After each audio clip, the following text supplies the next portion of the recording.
My Lords, many of us warned for many years that Mnangagwa would be worse than Mugabe, particularly because of his years of repression and particularly what happened in Matabeleland. He's clearly not going to change, and sadly invitations to the coronation don't help. It helps him in Zimbabwe. However, could the Noble Lord the Minister accept that it's very unlikely that there will be genuinely free and fair elections in August in Zimbabwe, and that it is time. I mean, we saw just last night a very, very well-respected human rights lawyer, Obey Shava, being almost beaten to death by Zanu PF thugs.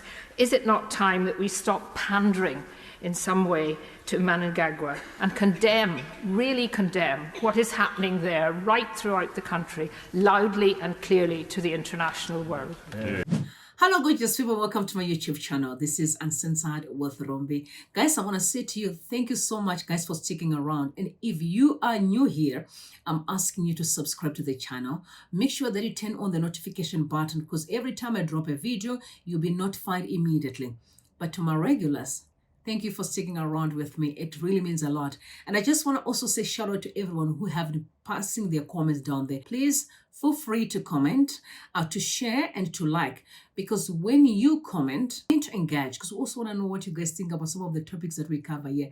So guys, can't wait to hear what we have for you in store today. In Zimbabwe, including Job Sikhala MP, the Minister of State for Africa and Development raised these concerns and the case of Job Sikhala specifically with Zimbabwe President Emmerson Mnangagwa when they met in the margins of His Majesty the King's coronation last month. My Lords, I thank the Minister for that answer, and I welcome to the public gallery Stephen Van Zandt and Jerry Dammers, musicians and songwriters who have done so much to campaign for freedom and justice in Southern Africa. Does the Minister agree that today freedom and justice is under vicious assault in Zimbabwe?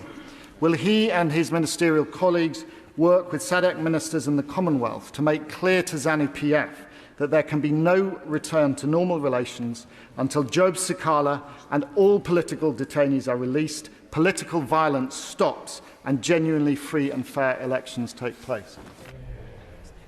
My Lords, may I firstly acknowledge the Noble Lord's insights and indeed his expertise on all issues in Zimbabwe. He knows the country very well, and I appreciate its tabling of the question. With regards to the specific issue of human rights and the importance to progress on human rights before the elections on the 23rd of August, of course, I assure the Noble Lord we are engaging with all key partners, including, as he will be aware, that Zimbabwe is very keen to progress its membership of the Commonwealth as well. The issue of human rights is a pertinent part of that assessment, and I know we're working very closely with the Secretariat in that respect. Ultimately, if Zimbabwe joins the Commonwealth, it will be a matter for all members of the Commonwealth, and therefore it needs a cross-Commonwealth approach to this. I assure the Noble Lord also we are fully seized with the issue of the different abuses of human rights which regrettably and tragically continue to happen, and even this morning I've heard of further arrests in this respect. The information is still coming through, but I am aware of further arrests that have been made. We've called for full transparency, the release of those who are being held in an arbitrary fashion, and indeed where cases are being pressed, that those court cases are held in a very transparent form. The Minister, I'm grateful to him for his reply about Job Sikhala, but it's not just Job Sikhala who has been arrested. 6 students have been arrested as well for doing nothing more than actually protesting against politicians being arrested themselves. Emmanuel Chichima, Comfort Mapufu, Nandal Mamombe, Benjamin Watazda, Donington Chigwena, Gamuchirai Chamburu Munda. Students, exotic names, my lords, but they're not being kept in exotic conditions. They're in prison for protesting perfectly legally and freely. And I think we've got to wake up to the fact that Emmerson Mnangagwa is actually more of the same after the evil Mugabe.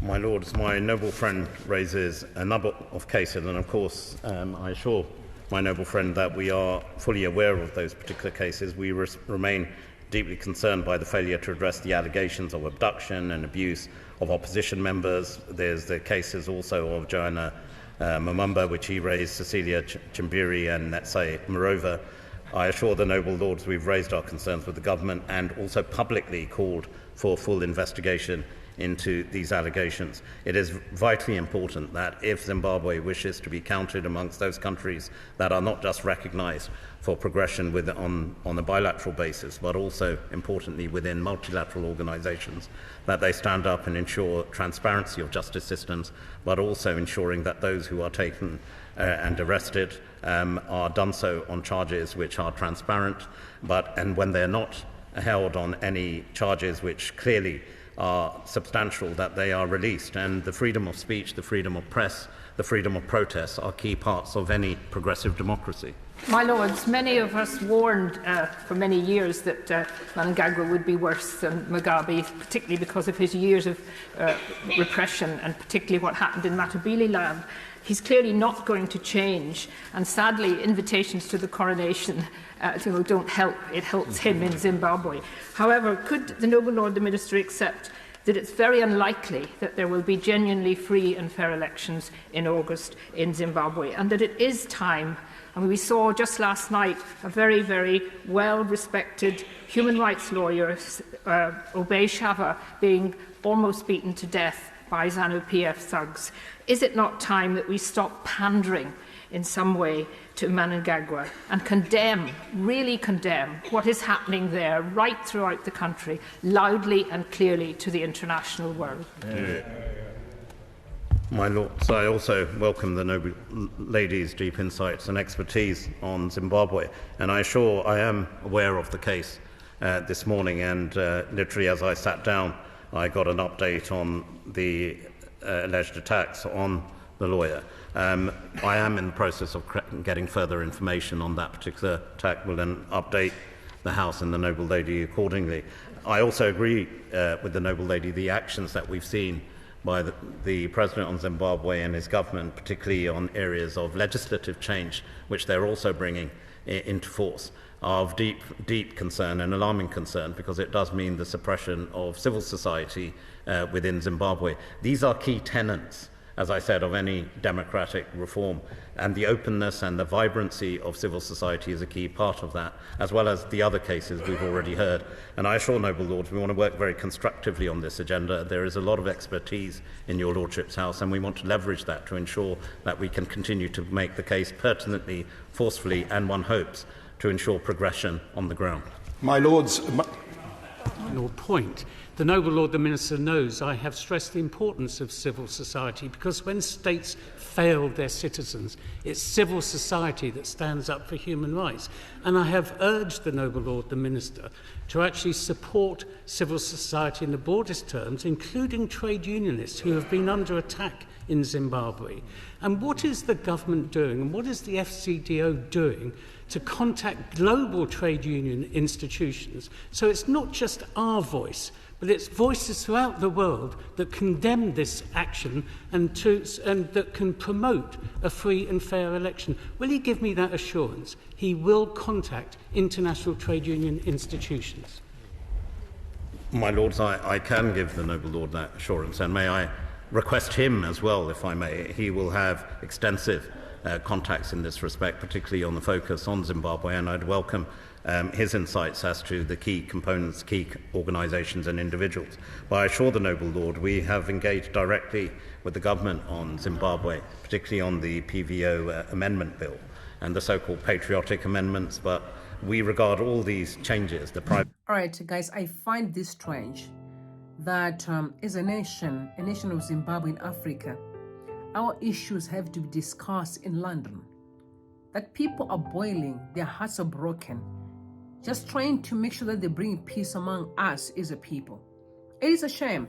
And I'm also very disappointed with the fact that we have brothers and sisters who are in London as we speak, who can hear some of our domestic issues being discussed, and they can still stand and support some of the ills that take place in Zimbabwe. It is definitely a shame. I think we are to be blamed for every wrong that went down in Zimbabwe. You know why? Because we have a group of men and women who keep supporting wrong because they're benefiting. But what they don't realize is that they are making such a blunder because the damage is real. And this damage is going to affect generations after us. If we do not stop, if we don't find a common ground and resolve our issues indoors, around the table, Guys, we have such an educated people. We have economists, we have doctors, we have professors, we have men of great minds, and women too. We know we have solutions, but some people have said no to solutions. They believe in greedy selfishness. I am just disappointed, really. I'm disappointed. I don't know what you guys think about this issue, but it's a shame and embarrassment. Job Sikhala has been in prison more than a year. He was never given a bail. What does that make of us as a people? And we expect the people to respect us. Guys, I'm a firm believer that before you ask for any form of respect, you must respect yourself first. That's the principle of life. Tell me what you think in the comment section below, but it's for me, I just can't wait for us to be out of this. God, whatever you need to do after this election so that we can at least assassinate this toxic culture of just being adamant, of being selfish, greedy, lying, manipulative propaganda. We cannot run a country like that. To be honest, we cannot. All right, guys, please don't forget to subscribe to the channel. Make sure that you turn on the notification button because we're going to have quite a lot. Guys, elections are going to pass, but definitely we have so much content that I need to share with you. I'm going to do quite a number of teaching vlogs, a lot of stuff that I'm going to do, a podcast that is coming up. So guys, I'm asking you, please stick around because we're going to have fun. All right, until next time, I love you all and God bless you. Bye for now.